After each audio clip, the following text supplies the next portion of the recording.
Hello, I'm Kelly Ryan, one of the counselors at Trellis Supportive Care, and I welcome you to our time of reflection and remembrance. You may be joining us as you go through the holidays or into the new year. Wherever you are and whenever you find us, we welcome you. This is your invitation to remembering your loved ones, to honor your grief, and to receive support. Thank you for being here. Welcome. My name is Carol Ebron. I'm a grief counselor here with Trellis Supportive Care. We are so glad to welcome you to join us in this space today. We have traditionally held a remembrance event for families and patients that we've served over the past year. And as you know, the pandemic has required us to do things differently. Since we are unable to gather in person, we're glad that you are joining us today. Hopefully you've seen some good come out of this difficult year. And for us, this change in how we gather means that we are able to welcome more families from different areas of the country, and that we can invite our community to join us in this special time. We are here to honor the memory of those we have lost and reflect on the positive ways they have brought meaning to our lives, and know that we are still connected to them. We also want to create a space to honor and support self-care. Peace to you all as we find ourselves in these strange days, scattered but gathered through the gifts of technology and shared experiences.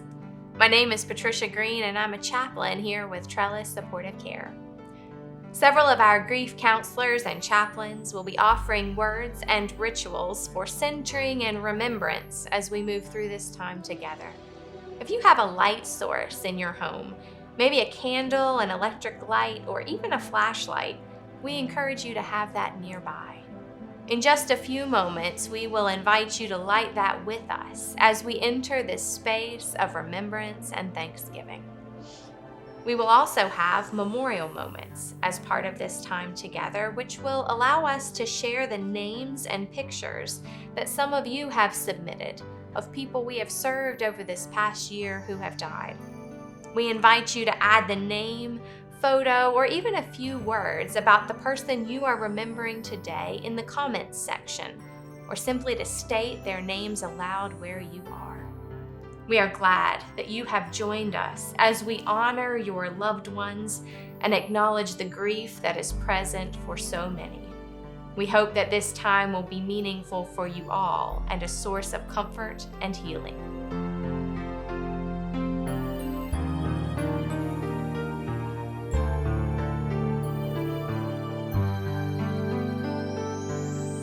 Hi, I'm Elizabeth Brunson, a grief counselor. And as a starting point today, we'd like to offer you a moment to center yourselves, to pause, and to focus on your breath and grounding. This will help us be fully present here with ourselves, and it will help us come into presence itself and to create a sacred space between us. So we'll focus on the breath first. If you'll just take an inhale and an exhale, breathing deeply. You can notice on the inhale how your chest expands, and just noticing on an exhale how your diaphragm collapses and feeling the relaxation in your body. Thinking about grounding, you can just notice the weight of your body in the chair that you're sitting in, or notice the weight of your arms upon the armrest. If you're standing, you can just notice your feet against the ground. And take a moment just to take in your breath as you inhale and exhale, and then notice the weight of your body grounded. I'll offer a breath meditation as you continue to breathe in and out. Breathe in peace, breathe out sorrow. May we be open to remember now, and may we give and receive love to ourselves and to one another in this time.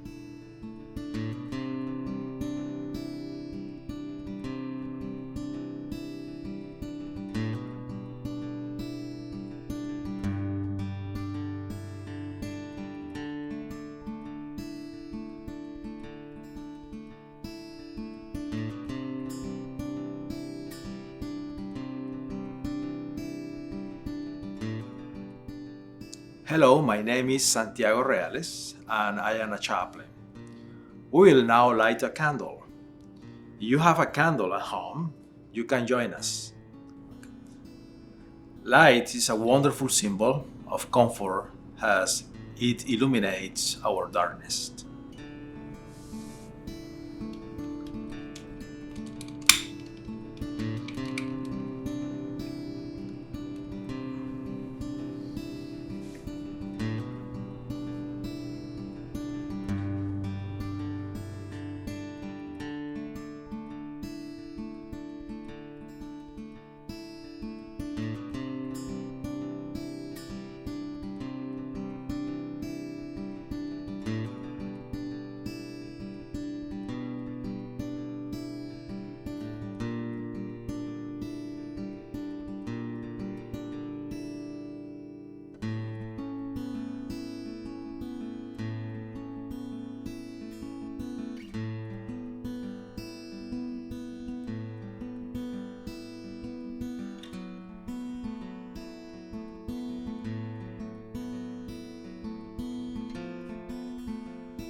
Hi, welcome to the Labyrinth. I'm Susanna Lund. I'm one of the grief counselors and art therapists with Trellis Supportive Care. In our work with families and the bereaved community, we often use the Labyrinth as a tool for reflecting, comfort, and self-care. The Labyrinth is a type of walking meditation. It's often been used for thousands of years as a tool for centering the mind. The Labyrinth is like a life journey. Very much as you're walking the path, they turn and twist. Somewhat like life, unexpected turns occur. When you're on the path, there's only one way into the center and the same way that comes back out. So it's not designed to confuse your mind like a maze. It's more to help focus the mind. There are 3 stages in the walk of a labyrinth. The first stage is in releasing. You're walking towards the center of the labyrinth, and it's a way to let go of stress, release worries, maybe burdens. Some people will carry a stone as they walk into the center and rub their worries into the stone. A lot of times people will think of prayers, maybe that they have. When you move into the center, that's a place for receiving. Many people will place their stone into the center, almost like a rock cairn, as a place of remembering their loved one, or just symbolic of the journey that they're sharing with others. A lot of times it's a place for reflection. Going back out of the labyrinth, you use the same path as you went in, and this is returning.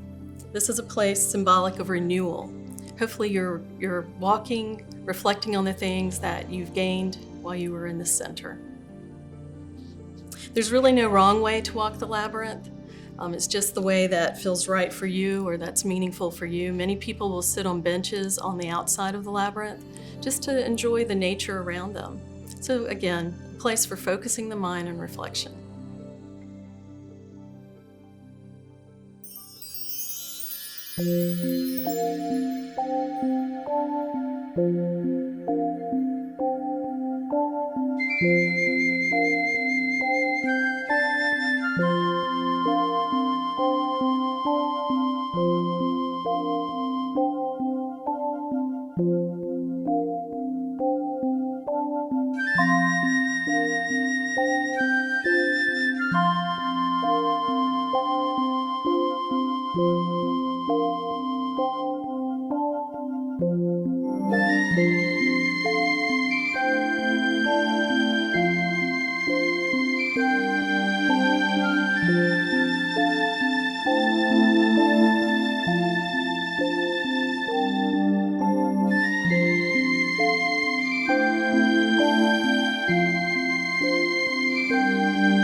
We have come today to remember, honor, and give thanks for the lives of so many people we have loved and lost over the course of this past year.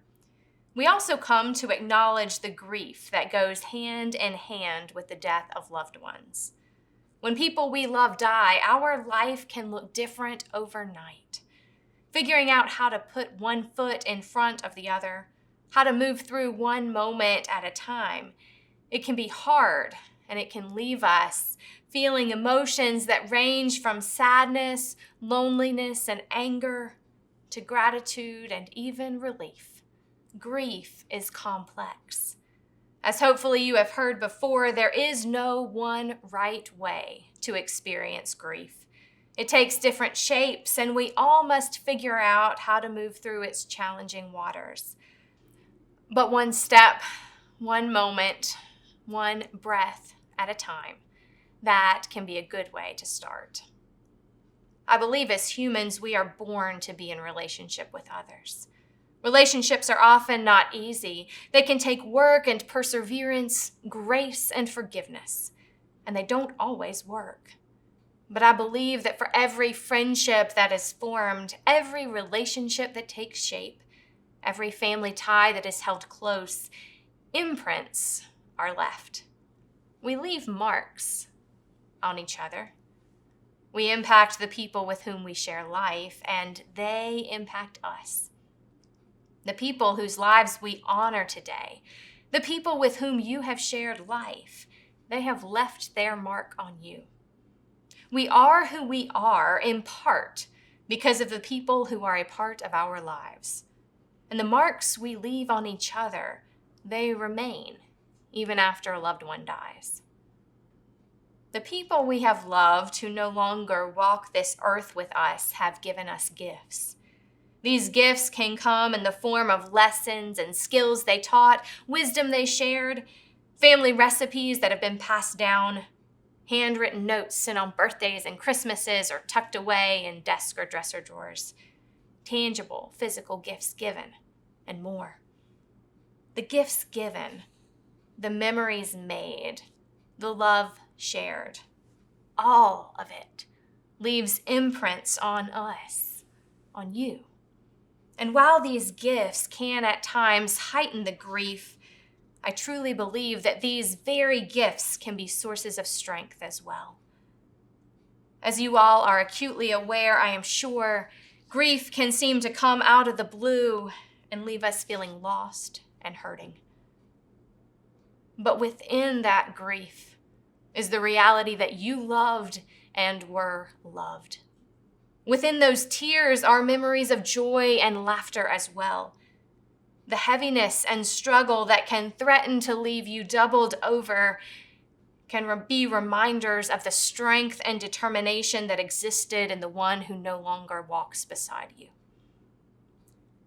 I believe that one of the greatest sources of strength that exists in all the world is found in love. Love reminds us that we are not alone. Love can breathe light and hope even in the darkest of times. Love, even the memory of love itself, I believe, can give us strength we need to put our arms on our legs, steady ourselves, and rise. Today we give thanks for the people we have loved who no longer walk this earth. We give thanks for their lives, for their witness in this world, for the gifts they gave us, and for the way in which their lives are connected to our own. And we give thanks for the way their memories can continue to be sources of strength for us. I know that these days are not easy ones for so many reasons, but it is my sincere hope that as we bear up, as we continue over and over again to rise, that you will know deep in your soul that you are not alone on this journey. It is my hope that light and love will find you this day and always.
We know the rhythms of your usual activities have likely changed this year. The places you go, the people you see have been interrupted by the pandemic, and even the very nature of your loss. We have already connected with some moments of centering and reflecting during our time today, and want to encourage you to continue caring for yourself. In our work with counseling clients, we sometimes use a metaphor for self-care, and I'd like to share one with you today. Last year, I happened upon an article called My Cup of Grief by a woman named Nicole, who chronicled the first days and months after the unexpected death of her father. What resonated with me most was in the midst of pain and grief, Nicole was able to notice what was helpful and what was not. She noticed what and how her cup of grief was being filled and empty. This noticing helped us to know to adjust to keep our cups filled. It can help guide decisions about where you put your energy, the self-care steps that are most filling and comfortable, the supports that are most helpful. If you have a favorite cup, whether it's a teacup or a coffee cup, I offer you to pull it out as a symbol of your care and comfort. If you like, you can leave it out as a reminder and fill it with words of encouragement written on strips of paper that you can draw from when you need to pour into yourself, or fill it with flowers, as it's yours. Nicole calls hers the cup of grief. Name yours whatever you like. The cup of hope, the cup of comfort. In closing, I would like to offer you some of Nicole's words from her article. I think we all carry grief. We hold cups of grief whether we are aware of them or not. We all have had losses, and each loss counts, leaves us bereaved and bereaved. Rather than see that as a sea of vulnerability, I see it as a sea of opportunity to pour into one another in small and mighty ways. The most delightful surprise is that when you fill the cup of others, yours fill in kind. And so I wouldn't wish my cup of grief away, but will cherish it like a perfect cup of coffee, full of aroma and flavor, meant to be emptied and filled again, full of promise, hope, and love.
Now we invite you to a time of a communal reflection reading.